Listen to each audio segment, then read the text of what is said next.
नमस्कार दोस्तों, मैं हूँ प्रिया और आप सभी का एक बार फिर से स्वागत करती हूँ आपके अपने चैनल भक्ति मंत्र में। दोस्तों, आज मैं आपको एक कथा बताने वाली हूँ, तो चलिए देखते हैं। एक नगर में एक गरीब ब्राह्मण अपनी पत्नी के साथ रहता था। वो भिक्षा मांगकर अपना जीवन गुजारता और भगवान की पूजा में लगा रहता। वह उतनी ही भिक्षा मांगता जिससे उसके और उसके परिवार का पेट भर सके। उस नगर का राजा बहुत धनवान और ब्राह्मणों का आदर करने वाला था। राजा किसी भी ब्राह्मण को अपने महल से खाली हाथ नहीं जाने देता। दूर दूर से ब्राह्मण राजा के पास आते और मुंह मांगा दान लेकर आशीर्वाद देते हुए चले जाते। एक दिन ब्राह्मण की पत्नी ने ब्राह्मण से कहा कि दूर दूर के ब्राह्मण राजा से मनचाहा दान लेकर जाते हैं और आप है कि एक भी दिन राजा के पास नहीं गए। मैं जन्म भर कंगाली कहाँ तक झेलूं? आज आप राजा के पास जाओ और कुछ मांग कर लाओ। ब्राह्मण ने अपनी पत्नी को समझाते हुए कहा कि तू तो बावली है, हमें धन की क्या जरूरत है। हमें इतना तो मिल ही जाता है जिससे हम अपना पेट भर सके, और राजा का धन अच्छा नहीं होता, वो हमें नहीं लेना चाहिए। ब्राह्मण की पत्नी फिर भी जिद पे अड़ी रही और बोली कि मैं तुम्हारी एक भी बात नहीं सुनूंगी। कब तक हम गरीबी में जीते रहेंगे? तुम तो रोज माला लेकर बैठ जाते हो। अपने बच्चों को क्या खिलाएं और क्या पहनाएं? जब बच्चे दूसरे बच्चों को पहनते ओढ़ते देखते हैं तो उनका भी मन ललचता है। राजा बहुत भला व्यक्ति है, वो हमें जरूर मुंहमांगा दान देगा। मजबूर होकर ब्राह्मण राजा के महल की ओर चल दिया, पर राजा उस समय महल में नहीं था। ब्राह्मण को वापस लौटना पड़ा। दूसरे दिन ब्राह्मण की पत्नी ने ब्राह्मण को फिर से महल भेजा, लेकिन राजा फिर से महल में नहीं मिला। तीसरे दिन राजा महल में मिला और उसने ब्राह्मण का स्वागत किया और उसे आसन पर बिठाया और 2 दिन न मिल पाने के लिए क्षमा भी मांगी। राजा ने कहा कि मैं आपकी क्या सेवा कर सकता हूँ? ब्राह्मण ने कहा कि मैं जो मांगू क्या वो आप मुझे दे सकेंगे? राजा ने कहा कि हाँ हाँ कहिए, मैं आपकी क्या सेवा कर सकता हूँ? ब्राह्मण ने निवेदन किया, महाराज मैं कुछ और नहीं चाहता, बस आप मुझे अपने पसीने की कमाई से 4 पैसे दान में दीजिए। ब्राह्मण की बात सुनकर राजा चौंक गया और सोचने लगा कि खजाने में बहुत सारा धन पड़ा है, पर मेरे मेहनत की एक कौड़ी भी नहीं है। राजा ने ब्राह्मण से कहा कि आप मुझे 1 दिन का समय दें, मैं कल आपको मुंह मांगा दान दूंगा। ब्राह्मण को जब खाली हाथ देखा तो पत्नी बोली कि क्या हुआ, राजा ने कुछ नहीं दिया? ब्राह्मण बोला कि राजा ने कल देने के लिए कहा है। ब्राह्मण की पत्नी सोचने लगी कि शायद इन्होंने बहुत सारा धन मांगा होगा और राजा को इसकी व्यवस्था करने में समय लगेगा, इसलिए कल बुलाया है। दूसरी ओर राजा ने अपनी राशि कपड़े बदलकर फटे पुराने कपड़े पहने और मजदूर जैसा वेश बना लिया। जब राजा की पत्नी ने देखा और कारण पूछा तो राजा ने सब कुछ बताया। रानी बोली कि मैं भी आपके साथ चलूंगी। राजा के हाँ कहने पर रानी भी पुरानी साड़ी पहनकर तैयार हो गई। इस प्रकार राजा रानी मजदूरी की तलाश में शहर निकले।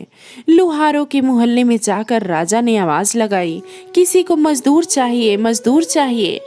आखिरकार एक लुहार ने उन्हें बुलाया जो पहिए पर हल चढ़ाने की तैयारी कर रहा था। उसने राजा से कहा कि देखो, तुम्हें पहले खलात धोंकनी पड़ेगी और जब आग आ जाए उसके बाद घन पीटना होगा। फिर रानी की ओर देखकर कहा कि तुम्हें कुएं से पानी लेकर होदी भरनी पड़ेगी और कोयले वाले घर से कोयला लेकर भट्ठी में डालना होगा। तुम दोनों को दिन भर में 2-2 आने मिलेंगे। अगर काम पसंद हो तो बोलो, नहीं तो अपना रास्ता नापो। राजा रानी लुहार के बताए काम करने लगे।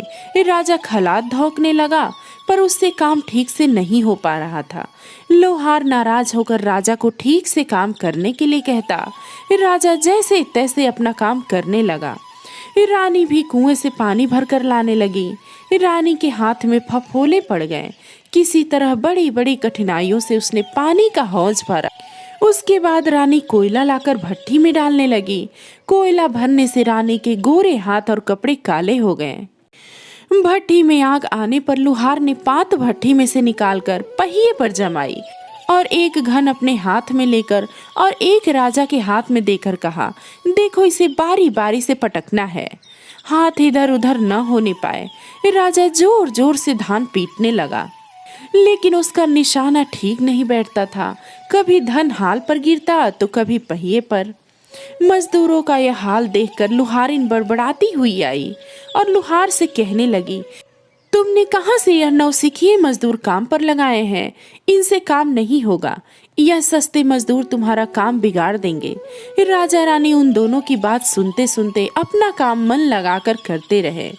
धान पटकते पटकते राजा का शरीर पसीने से तर हो गया और जोर जोर से सांसें चलने लगी। रानी भी पानी भरते भरते और कोयला झोंकते झोंकते थक कर चूर हो गई थी। दोनों ने पूरे दिन बहुत मेहनत की। लुहार ने राजा रानी को 2-2 पैसे दिए, जिसे वो बड़ी खुशी खुशी लेकर महल आ गए। आज उन्हें पता चला था कि मेहनत की कमाई कैसी होती है। राजा ने 4 पैसे अलग रख दिए और अगले दिन ब्राह्मण को बुलाकर दान किया। ब्राह्मण राजा को आशीर्वाद देकर घर लौटा और ब्राह्मणी से कहा कि लो, मैं राजा के यहाँ से दक्षिणा लाया हूँ। ब्राह्मणी खुश होकर दौड़ती हुई आई, पर जब उसने 4 पैसे देखे तो वो ठिठक कर रह गई और उन्हें दूर फेंक दिया। वो जल भूनकर ब्राह्मण से बोली कि तुम जैसे दरिद्र से राजा के यहाँ जाकर भी कुछ मांगा नहीं गया, शर्म भी नहीं आती। कहकर उठकर चली गई और बहुत देर तक बड़बड़ाती रही। ब्राह्मण ने उन 4 पैसों को उठाकर तुलसी घर के पास रख दिया और सोचा कि जब ब्राह्मणी शांत हो जाएगी तो जरूरत पड़ने पर उठा लेगी। परंतु कई दिनों तक पैसे वहीं पड़े रहे और फूल वेल पत्र ऊपर से गिरकर मिट्टी में दब गए। ब्राह्मण और ब्राह्मणी दोनों ही उन सिक्कों के बारे में भूल चुके थे। कुछ दिनों बाद तुलसी घर में 4 पौधे उगे। चारों पौधे बहुत ही सुंदर थे। ये देखकर ब्राह्मणी रोज उनमें पानी डाल देती। 4 महीने बाद वो पौधे बड़े हो गए और उनमें फूल लगने लगे। फूल सूखने पर उनसे मोती झड़ने लगे। ब्राह्मण और ब्राह्मणी ने कभी मोती नहीं देखे थे, तो वो समझे कि कोई बीज होगा। हर रोज कई फूल झड़ते और बहुत मोती पूरे तुलसी घर में बिखर जाते। ब्राह्मणी उन मोतियों को समेट कर घर के कोने में डाल देती। इस तरह वहां मोतियों का ढेर लग गया। एक दिन जब सब्जी वाली आई तो ब्राह्मणी को सब्जी लेनी थी और उसके पास पैसे नहीं थे। उसने सब्जी वाली से कहा कि क्या तुम इन चमकदार बीजों के बदले सब्जी दे सकती हो? सब्जी वाली ने देखा तो वो तो पहचान गई कि ये मोती है। उसने खुशी खुशी ब्राह्मणी को उन मोतियों के बदले उसकी मनपसंद सब्जी दे दी। अब से हर रोज ऐसा होने लगा। ब्राह्मणी और सब्जी वाली दोनों खुश थे। सब्जी वाली ये सोचकर खुश थी कि मुझे 1 पैसे की तरकारी के बदले हजारों का माल मिलता है, और ब्राह्मणी ये सोचकर खुश थी कि इन बीजों के बदले सब्जी मिल जाती है। इस प्रकार कई महीने बीत गए। उधर राजमहल में कई राजहंस थे जो मोती चुगते थे। राजा का यह नियम था कि जब राजहंस मोती चुग लेते थे उसके बाद ही राजा और उसका परिवार भोजन करता था। एक समय बाद राजा का सारा धन उन मोतियों और दान देने में खर्च हो गया। अब राजा को मोती खरीदने के पैसे तक नहीं बचे। ये खबर पूरे नगर में फैल गई।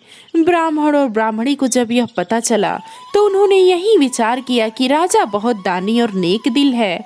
उसने अपना सब कुछ दान कर दिया, यहाँ तक कि शायद उनके पास खाने को भी कुछ नहीं है। ऐसे हालात में हमें उन लोगों की सहायता करना चाहिए। ब्राह्मण ने ब्राह्मणी से कहा कि अगर तू कहे तो इसमें से कुछ बीज राजा को दे दूं। तो कहती है कि इससे सब्जी और खाने की चीजें मिल जाती हैं। ब्राह्मणी ने कहा कि हाँ, मैं रोज इसके बदले सौदा लिया करती हूँ। ऐसा कहकर ब्राह्मणी एक टोकरी बीज भर कर लाई और ब्राह्मण राजा के पास पहुंचा और उसे वो मोती दिए और राजा को सारी बात बताई।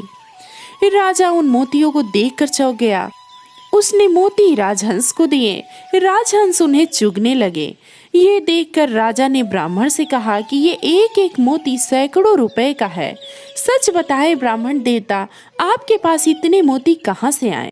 ब्राह्मण बोला, महाराज, ऐसे बीज तो हमारे घर पर बहुत है, और राजा को पूरी बात बताई।